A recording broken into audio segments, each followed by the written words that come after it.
Seguimos haciéndole compañía a todos los nuevos anatomistas y a los viejos también, los que seguramente tienen que rendir la materia en breve, cuando se normalice todo esto. Les pido por favor que quien me agrega, no me agregue de un perfil sin una foto, que no dice que es de medicina. Por favor, dense a conocer en qué año están. Yo los acepto, no hay ningún problema, pero necesito por lo menos tener un nombre y un apellido, o que estudien medicinas, nada más. Bueno, vamos a continuar en la noche del primer día de cuarentena o del estado de sitio, ¿sí? Entre comillas. Vamos a hablar de otro tema importante que son articulaciones. Cuando voy a abordar, ¿sí?, lo que es la sindesmología, que es el estudio de las articulaciones, yo debo de definir qué es. Las articulaciones o junturas, según Rubier, son todos los elementos anatómicos que me van a unir y articular dos segmentos óseos. Eso es todo. Por supuesto, como siempre digo, una vez que definimos, necesitamos clasificarlo. ¿Bien? La primera clasificación se hace en base al movimiento que presenta cada articulación. ¿Bien? Y acá las traté de dibujar, traté de hacer un cuadro comparativo, un cuadro sinóptico, para que fuera más fácil el abordaje. Las articulaciones se dividen en sinartrosis, anfiartrosis y diartrosis. Para recordar, ¿sí?, y no estudiar de memoria, sinartrosis sin movimiento, anfiartrosis poco movimiento y las diartrosis tienen al menos dos ejes de movimiento. Y nada, ahora vamos a pasar a explicar las sinartrosis. Cuando entre dos huesos que tienen nada de movilidad, entre comillas, ya lo voy a aclarar, existen elementos fibrosos, son sin fibrosis. Y cuando existe un cartílago entre los dos huesos, son sin condrosis. ¿Bien? Las sin fibrosis se clasifican en cuatro, se subclasifican.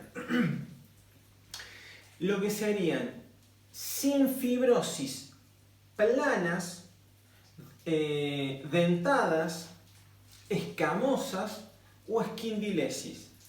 También se les llama suturas, plana, escamosa, dentada y esquindilesis. Decir una sin fibrosis o sutura es exactamente lo mismo. ¿Está bien? Genial. Yo les puse numeritos, la 1, la 2, la 3 y la 4, y acá traté de representarlo. Esto se encuentra en cualquier libro de anatomía. Si mal no recuerdo, se encuentra en el libro La Tallette. Hay un grafiquito, un dibujo muy lindo que representa lo que son las suturas dentadas.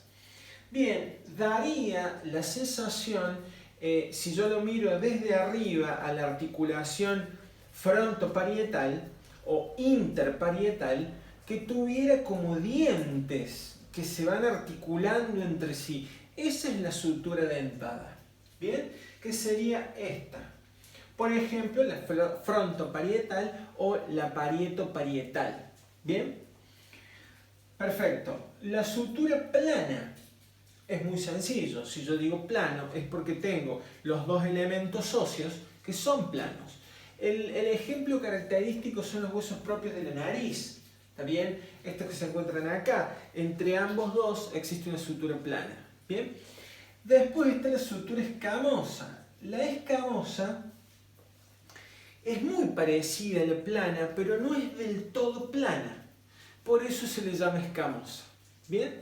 No la dibujé porque me quedé sin lugar. Es el otro dibujito que se encuentra, si mal no recuerdo, en La Tallette.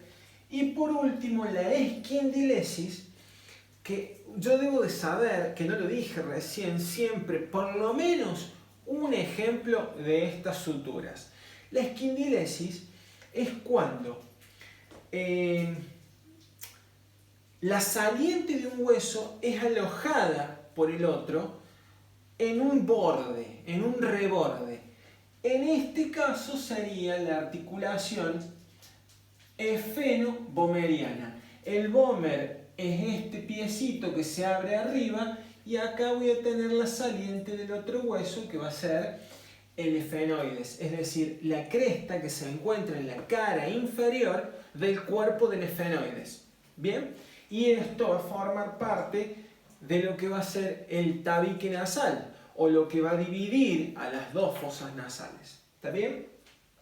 Bueno, dijimos las anfiartrosis, bueno, poco movimiento, y las diartrosis que tenían 2 movimientos o más. Genial, estas se clasifican desde sus superficies articulares en enartrosis, condilias, encajes recíprocos, trocleares, trocoides y planas. ¿Bien? ¿Existe alguna sinonimia? Sí. Cualquier duda o consulta me la preguntan o me la escriben al pie del video. En la enartrosis yo voy a tener una superficie cóncava y una convexa, pero ambas son esferas, es decir, son muy parecidas a una esfera, es decir, esferoideas. Oidea es parecido a, si digo esferoidea, es parecido a una esfera. ¿Ok? El ejemplo clásico que representa es la articulación de la escápula con el húmero, escápulo humeral o húmero escapular. ¿Bien? Esto me lleva a hablar de qué significa una superficie cóncava y una superficie convexa. Les voy a dar la mnemotecnia. Cuando hablo de cóncavo, si yo voy a cavar un hueco en la tierra, con la pala cavo, ¿sí? Excavo, hago una cavidad. Lo cóncavo siempre es un lugar que me va a alojar algo, ¿bien? Y lo convexo siempre protuye. Por eso, la superficie de la cabeza del húmero es convexa y la cavidad glenoidea del omóplato es cóncava. No olvidar, cóncavo, la pala, hago una excavación, me queda una cavidad. ¿Bien? Después tenemos las condilias, que también en algunas clasificaciones o libros se dividen en condilia como condilia per se y condilia doble o bicondilia doble. Bueno, depende de la literatura, eso es válido. Bien, las condilias serían, por ejemplo, la rama vertical o la rama ascendente del maxilar inferior que va a articular con la cavidad que le hace el hueso temporal, ¿bien? Al maxilar inferior. Esta es la articulación temporomandibular, ¿sí? La ATM, famosa ATM. Esta es una condilia. Si yo pienso que es una bicondilia o condilia doble, yo tengo aquí un cóndilo y el otro cóndilo, que se van a articular claramente con las superficies cóncavas que le va a proporcionar, ¿sí?, la cara inferior del hueso temporal. Bien, por definición, la articulación condilia también es una superficie cóncava y convexa. La diferencia es que en vez de ser esferoidea, son elipsoideas, ¿sí? Y una elipse es como la órbita de un planeta, una cosa así, alrededor del Sol. Entonces yo tengo, desde arriba veo los cóndilos con esta forma y la concavidad tiene que tener la misma forma para poder alojar los cóndilos que protuyen de la otra extremidad del otro hueso. Bien, lo que es un encaje recíproco. Bien, el encaje recíproco también se lo llama encilla de montar. Si ustedes recuerdan, la dejé para escribir en la pizarra porque quiero que quede bien clara esta articulación. Si ustedes recuerdan, la silla de montar era algo más o menos así. Y acá venía el estribo, ¿sí? Acá está la cabeza del caballo y la carga. ¿Bien? Ahora, nos olvidamos del resto, nos olvidamos del estribo.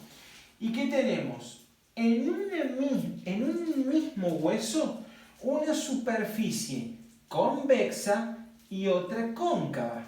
¿Bien?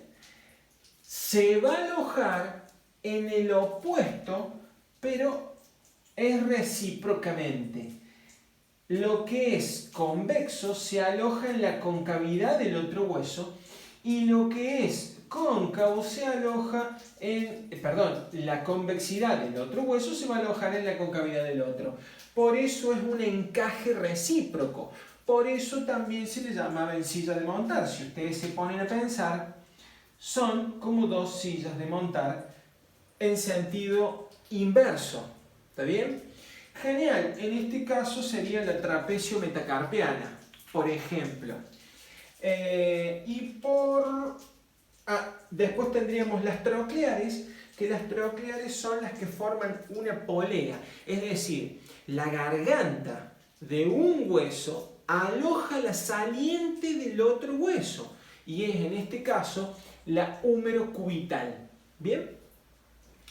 Con respecto a la trocoide, por definición las trocoides son un segmento óseo en forma de cilindro, como lo es el radio, ¿sí?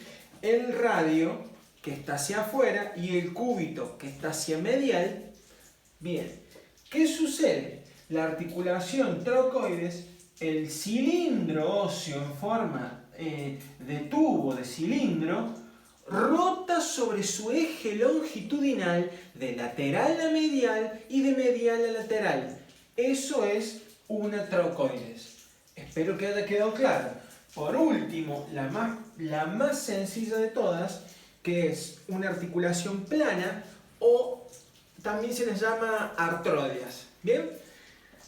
Son superficies planas. ¿Puede existir discos o meniscos? Claramente. Y eso me lleva a hablar de los requisitos que debe de cumplir una articulación para hacer una diartrosis. Pero el ejemplo de la plana es, por ejemplo, la articulación acromioclavicular, por ejemplo. ¿Bien? Y para terminar, hablando de los requisitos que tiene que tener una articulación del tipo de las diartrosis, ligamentos, meniscos, discos, puede tener cápsula articular, membrana sinovial, líquido sinovial y algún rodete articular o periarticular que me aumente la superficie de coaptación. ¿Está bien? Espero que este videito les haya servido. Recuerden que con el corazoncito que ustedes le pueden poner, yo me doy cuenta si les sirvió o no les sirvió. Me encantaría sus comentarios al pie para poder darles una devolución. Encantado. Que tengan muy buenas noches.